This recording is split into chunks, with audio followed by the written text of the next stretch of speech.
If you are asked in the exam to discuss the arterial supply to the knee joint, the question is asking you directly to discuss about the anastomosis around the knee joint. You see, the anastomosis around the knee joint mainly comes from the femoral artery. You know, femoral artery is continuation of which artery? External iliac artery. When it comes out of the abdomen, deep to the ilioinguinal ligament, it changes name to femoral artery. Are you clear? So the femoral artery now, after supplying the anterior compartment of the leg, it passes downward and backward to enter into the adductor canal, enter through the adductor foramen and comes into the posterior part of the leg, the posterior part of the knee joint, and become popliteal artery. So that femoral artery, before it now comes to the back side, it gives a branch to the knee joint.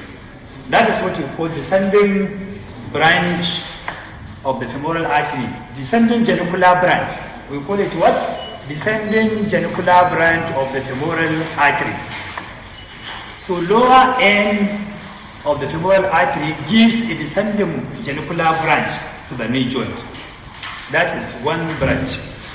And then if you can remember, in the hip joint, there are branches that come from the femoral artery, what you call medial and lateral circumflex femoral arteries. The lateral circumflex femoral artery, it descends down to give a branch known as descending genicular branch from the lateral circumflex femoral artery. This one also gives a branch to the knee joint. So we have how many branches coming from above? Two. One from the femoral artery known as descending genicular branch from the femoral artery, and then another descending genicular branch from the lateral circumflex femoral artery.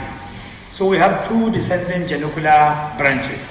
One from the femoral artery, the other one is from the lateral circumflex femoral artery, which is also a branch of the femoral artery. So now, as the artery descends backward, again, descend down, it also gives two genicular branches, two important superior genicular branches. What we call superior genicular branch, lateral and medial. So one superior genicular branch emanating from the medial side of the artery, the other one emanating from the lateral side of the femoral artery. So now we have two superior genicular branches, one medial, the other one lateral, all from the femoral artery. So we have medial superior genicular branch, we have lateral superior genicular branch, all from the femoral artery. So that means how many branches from the femoral artery now? Three. One descending branch, and then the two genicular branches. So as the artery now becomes a popliteal artery, the popliteal artery now descends down at the back of the knee joint. So before the popliteal artery divides, it now gives two inferior genicular branches, one on the medial side and one on the lateral side. So we have medial inferior genicular branch from the popliteal artery, and then we have lateral inferior genicular branch from the popliteal artery. Are you clear? So we have two superior genicular artery from the femoral artery. We have two inferior genicular branches from the popliteal artery, one medial and one lateral. Are you clear? So now how many branches now do we have? Total 5. And again the popliteal artery now in the middle of it gives a small branch, what we call middle genicular branch. Now how many do we have? 3 above, 3 below. The two from the popliteal artery, medial inferior genicular branch, lateral inferior genicular branch from the popliteal artery. Then we have the middle genicular artery from the popliteal artery, making 3 from the popliteal artery, right? Then above, we have one from descending genicular branch from the femoral artery, and then we have two from the femoral artery, medial and the lateral, making 6. And then we have one from the, exactly, so it's my own, so we have one from the lateral circumflex femoral, which I said it. So we have now 7 branches. The other one, you know, the popliteal artery now divides into 2. Anterior and posterior tibial arteries. These anterior and posterior tibial arteries are branches or terminal branches of the popliteal artery. From the anterior tibial artery, there is an ascending branch to contribute into the knee joint, into the anastomosis of the knee joint. That is what we call posterior recurrent genicular artery from the anterior tibial artery, making 8 arteries. This is what I will ask you in the exam. Yes, you have to know this very well. So we have now seen 8 important arteries making anastomosis around the knee joint. So if you are asked, what is the clinical application of this anastomosis? Wherever you hear this word, anastomosis, is to provide lateral circulation to that area. In case one artery is blocked, others will compensate. Let me give you a typical example. For example, now if I now ligate this side, this artery here, maybe I cut this artery. It means all this lower part of the leg are not going to be supplied by arterial supply. Are you clear? Because I've already cut the popliteal artery. But remember, look at this recurrent branch from the anterior popliteal, so from the anterior tibial artery. So this blood can now come through this recurrent and come to supply this anterior tibial artery, and it will go into this posterior tibial artery to supply it. Do you get the gist? Similarly, if somebody now cuts this femoral artery from here, from this side, one may think that, arteries, the femoral artery that is supplying this one part here now, this is going to be devoid of blood supply. No. The lateral circumflex femoral artery, the descending branch that is supplying the knee joint, can come and form a collateral and supply all these branches. Do you get the information clear? So that is the essence of anastomosis wherever you see it in the human body.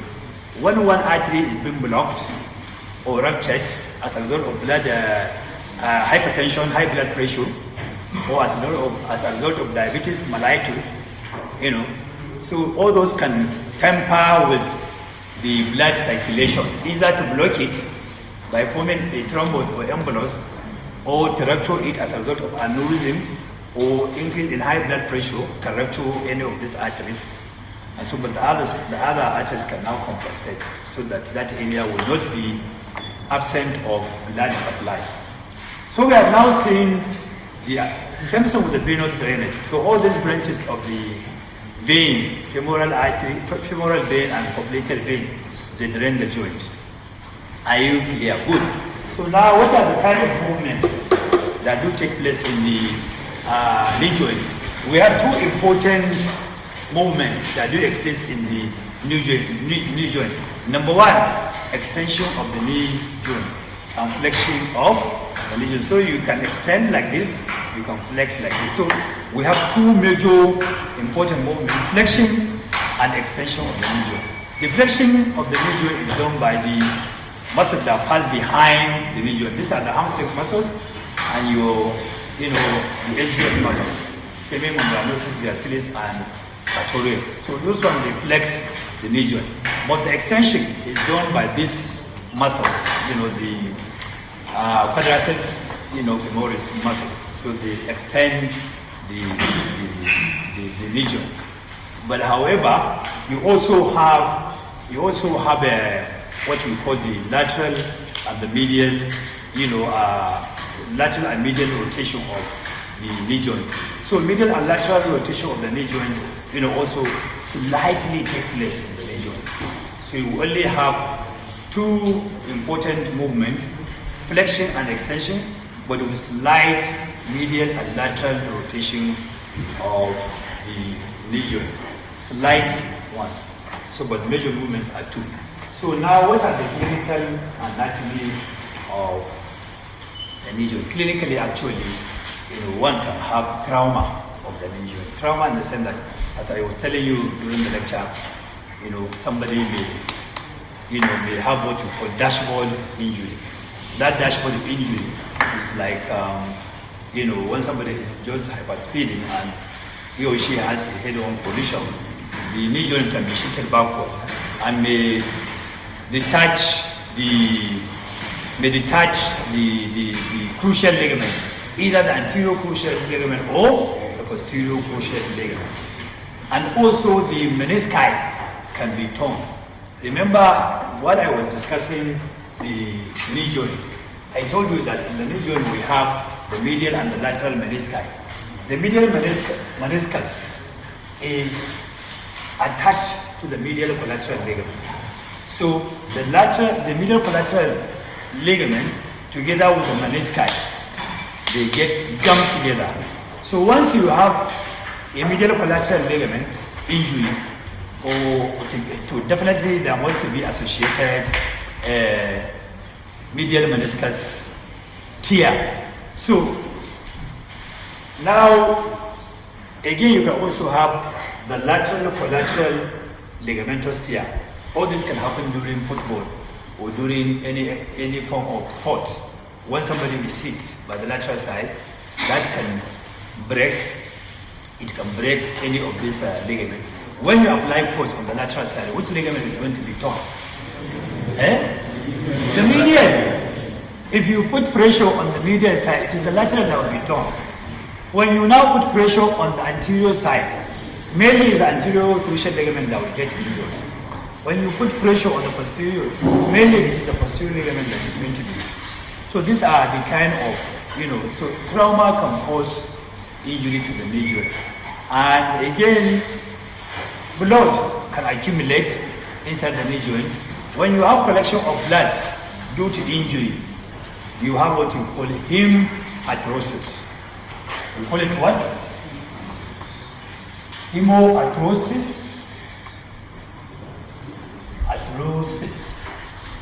So hemarthrosis is accumulation of blood inside the knee joint. Are you clear? So you can also have carcinoma of the knee joint when you have the synovial membrane now, getting cancerous. So cancer can be, can take place in the knee joint, and also osteoarthritis, inflammation. Inflammation of the knee joint is what we call osteoarthritis. This can result as a result of typhoid fever. I'm sure you know what is typhoid. Typhoid can cause joint inflammation of all the body, including the knee joint. It can affect any of this joint, including the knee. So you can have osteoarthritis affecting the knee joint, and you can also have fracture. So the bones, articulating bones, either the femur, lower end of the femur can fracture, or upper end of the tibia can fracture. So all this can disrupt the knee joint. Similarly, apart from fracture of the articulating bones, even the patella can be crushed in crush injury of the knee joint. So all this kind of injury can take place in the knee joint. Similarly, the knee joint can be replaced as a result of these injuries. If there is a fracture that cannot heal, the knee joint can be replaced. So if this lower end of the femur is being destroyed as a result of an accident, so this part can be replaced. The lower end, the two condyles of the femur, can be replaced by artificial condyles. That's what we call partial knee replacement. We call it partial knee replacement. You get it? Or this place may be normal, it's only this upper part of the tibia that has been destroyed by accident.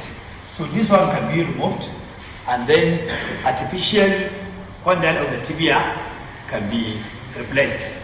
And still the same thing, that is also known as partial knee joint replacement. But there may be a time when the lower end of the femur, the upper end of the tibia, including the patella, all of them are gone as a result of injury. And so the whole of this can be removed and then get replaced by artificial lower end of the femur and upper end of the tibia. That is what we call total knee replacement. So you can do an artificial knee joint. And so you can do the replacement using stainless steel. You know what is stainless steel? So we have stainless steel, the materials. The stainless steel, the lower end of the femur can be of stainless steel or of ceramic. You know what is ceramic? All these tangerine that we used to eat, the plates that we used to eat, they are all made up of ceramic. And even the stand in the toilets and the spot that we spat in the toilets, all these are made up of ceramic. So the items, the prostheses that we use in replacing this part of the articulating bones can be either made of stainless steel or ceramic.